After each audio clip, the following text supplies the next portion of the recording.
Ano po ba ang pangalan niyo? Ako po si Anthony Sion, Ilang taon na po ba kayo? 32, Saan po kayo nakatira? sa Lamintao, Barutag Nuevo. Magkano po ba ang iyong kita sa buwan-buwan? Sa buwan hindi nagkapareho, iba-iba. Mayroong sa isang buwan mga 5,000, mayroong 6,000, sa isang buwan ran.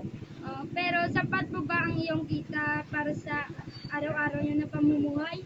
Minsan kulang, minsan mga tama rin. Saan lugar kayo bumabiyahe? Dito, Iloilo, Tagbak, Sober, Barutag to Iloilo. May hanap buhay po ba kayo ngayon nang iba bukod pa sa pagiging jeepney driver? Wala na. Ano po ba yung masasabi sa trahedyang nangyari sa likuan noong nakaraang buwan? Ito, like, sa Batnek, dito. Ito, hindi ko, ang masasabi namin tungkol daw. Ang masasabi ko doon, driver abe, aras-aras. Lasing, duro. Sa amin, hindi kami umiinom. Amin.